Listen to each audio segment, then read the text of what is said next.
Hello, good afternoon, everyone. So, I hope everyone is doing well. In this session, we'll be discussing the basics of Java. So, before we move forward, let me introduce myself first. My name is Pochulo, Tidor. I'm a CPE student and currently the technology ambassador of the GDSC USTP. Okay, so our topic for today is Java. So, what is Java? Java is a programming language launched by Sun Microsystem in 1995.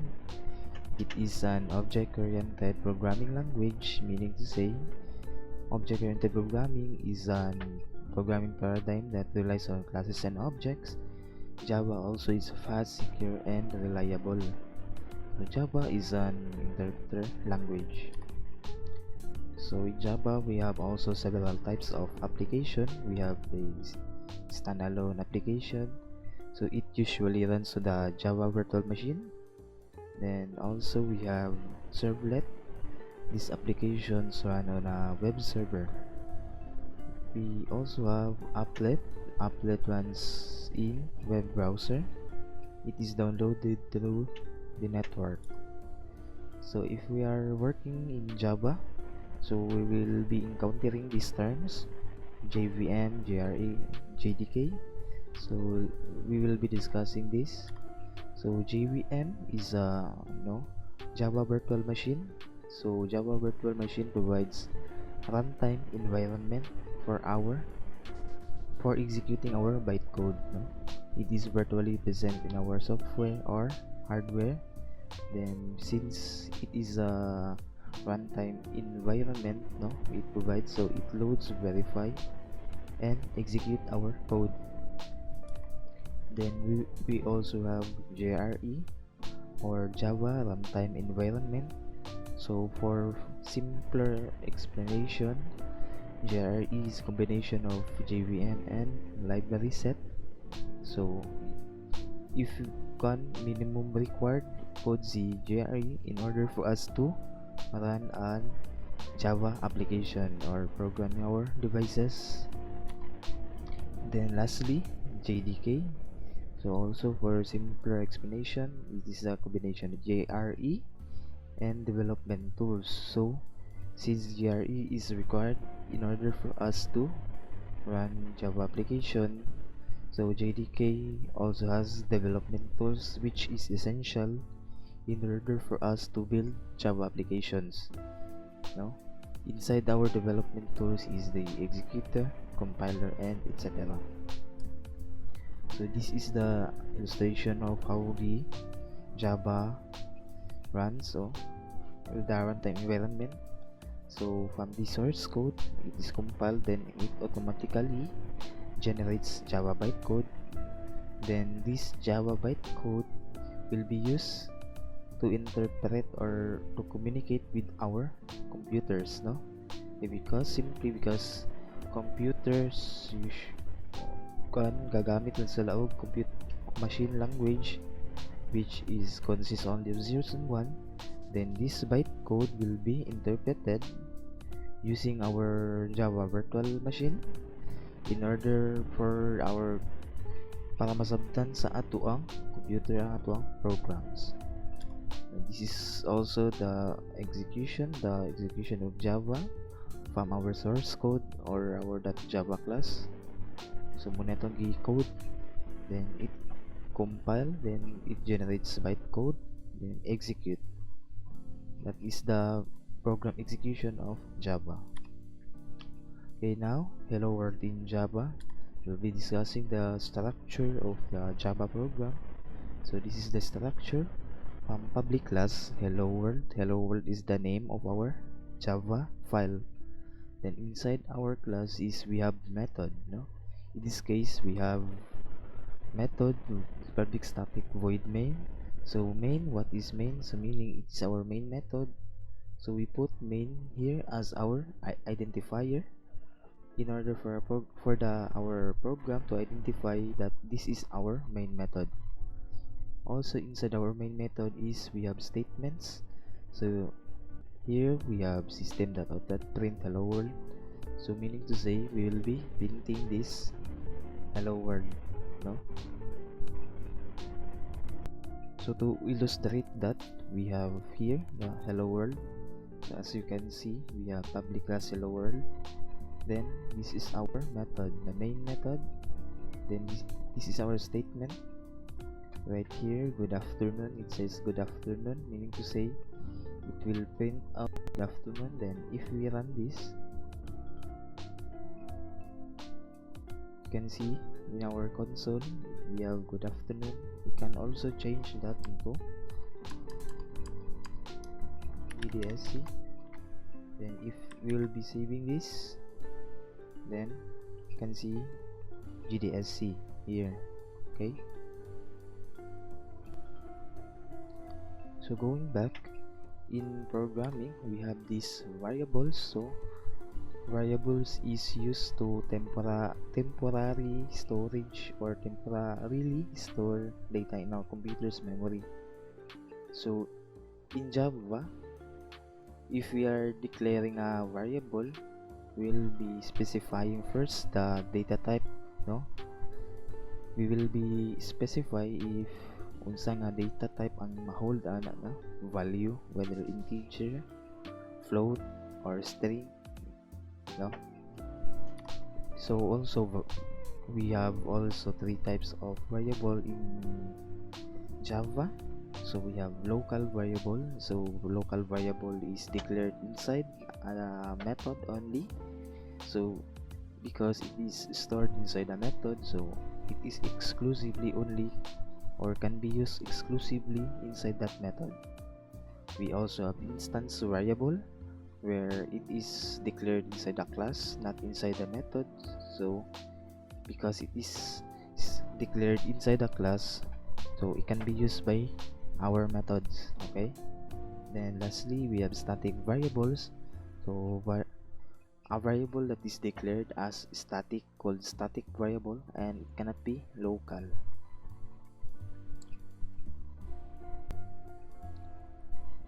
So right here, this is the itsura kung mag-declare ta og statement or variable in Java.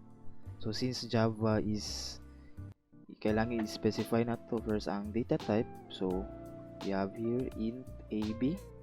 So we are specifying that variable a and b can only hold integer value. Then we assign values for our integer, our variables. Then we can also do inline initialization. So right here, as you can see, int c is equals to a plus b, meaning to say variable c can hold integer value, and the value of integer c is the resulting value if we add variable a and b. Okay, so to further illustrate the declaration and assignment statements in Java, we have examples here. As you can see, we have public class dog, no? Then inside our class we have two methods. We have the dog age and our main method. So here in our dog age is we declared variable in age. Then we have the initial value of our variable age here is 0. Then we reassign, we added 4 for our age. Then we print out our age, no? Then here in our main method is we instantiate new dog as dog d. We name d is equals to new dog. Then in order to print the age of the dog, we'll be using this syntax or d.dog age. So dog age is itong gibuhat dali is atong gitawag ang atoang method dog age, no? Then if we run this program, so we can see that dog age is 4. So what if atong print si variable age dali sa atoang main method? So as you can see here, magpula siya, kay simply because local variable age is exclusive only for this method. So in order for us na mag-get rid of this error, so we will be declaring a variable here. So aya pa nawala ang ato ang error here, kay aya pa ta nag-declare of variable age, no? Then we have also examples of instance variable. So right here we have public class record. Then inside our class is nag-declare ta of two variables, which is public string name, private int age. So we have two variables. Then right here we have public record, our first method. So in public record we have parameter string rec name. Then this string rec name will be assigned to our variable name. Then we have another method, the set age. So we have parameter, so int rexal. So this parameter rexal will be assigned to our variable age. Then for our third method is we have print rec. So simply ato lang i-print use with this syntax. Then in our main method is we instantiate new record as record r equals to new record. Then since our record is na siya parameter na string, we have value ram here. Then in our age is we have 23 value here. So muna nakabutang sa tong parameter int rexal. Then simply we will be r.print rec. So ato lang ni gitawag na method. Then ato ni siya run. So the name is ram, the age is 23. Okay, so going back to the presentation. So in Java we have a primitive data types, namely byte, short, int, long. Then these four data types holds integral value, no? So long and float holds floating number. I mean float double holds floating number. Then carver character. Then boolean. So boolean represents whether true or false. So it only returns two values. Then we also have comparison operators. So we have operator for equal. We have double equal sign. Then for not equal, exclamation mark, then equal sign, less than sign. So our comparison operators also returns a value of only true or false. So two values lang yung i-return. Then to illustrate that, we have also examples here. So right here is we have 8 variables: byte, short, int, long, float, double, char, and boolean. Then if padagan na itong isya i-run itong program, so these are the values na iyang ipang return, no? 2, 5, 1000, 10,000, 2.05, a and true. Okay, so that is the 8 primitive data types of Java. Then right here we have also comparison operators. So in our method here, in our program, we have two variables x and y. Then we have i-compare nato si x and y. So x is equals to y ba daw? Ato ni run. So false, no? So meaning to say, ato lagi compare using comparison operators. Then if we change this into not equal, so it will return true. Then if you also change this, then it will return false, okay, simply because x is not greater than 15. Okay, that is our comparison operators. So going back to our presentation in Java, so we have here how to get input from the user in Java. So in Java we have this class called Java Scanner. which allows us to take console input or input from the user. So Java Scanner is part or under siya sa atong package na java.util na package. Then it is the most easiest method na reading input in a Java program. But although we have also other methods to get input from the user, we have java.io. But right now is we'll be using scanner class because it is easier to implement. Okay. So our Java scanner class method also has several methods. So right here for integer, natin next in. So yung description is it is used to scan the next token of the input as an integer. Then we have also for float for floating numbers, double for double, byte for byte, string for our string values, and so on. Okay. So para sa examples niya, we have also examples here sa user input.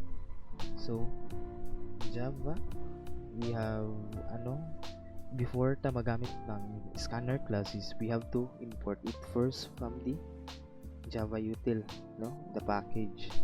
So this is the declaration or the import. Sa pag-import, the syntax, import java.util.scanner. Or we can also use this syntax, which is import java.util.star. So since scanner naman natong import, so we'll be using this one, the second one. So first ang atong ibuhat is after importing, we instantiate scanner. So ngani sa pag-instantiate, so scanner sc our variable, so you can name kung sa imong gusto ipangalan. Scanner sc is equals to new scanner, then parenthesis system.in. Then after that, we declare variables nato for our name and age. No, kundi na nato i-store ang atuang input from the user. No, so right here, so nag-ask ta og user name. So after asking, so the input from our user will be stored in our variable name. So we have the name here, name is equals to sc.next line. Okay, since variable na data type man ang ato ang kwao na input. So also we have for age. So since it is an integer value, we have here sc.nextInt, which will be stored in the variable age. Then simple, atong next is ato lang i-print ang ato ang nakuha nga input from the user. Then if we run this program,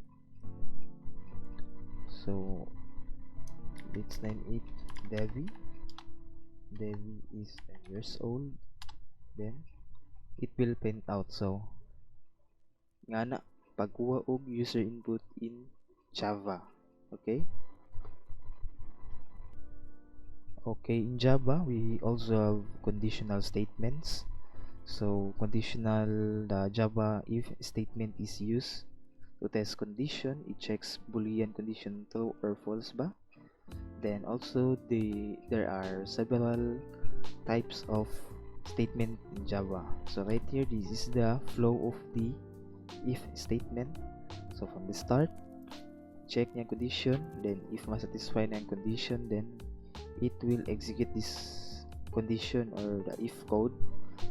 Then kung dili, if false, then diretso sa mugawas. Then we have also the Java if else statement.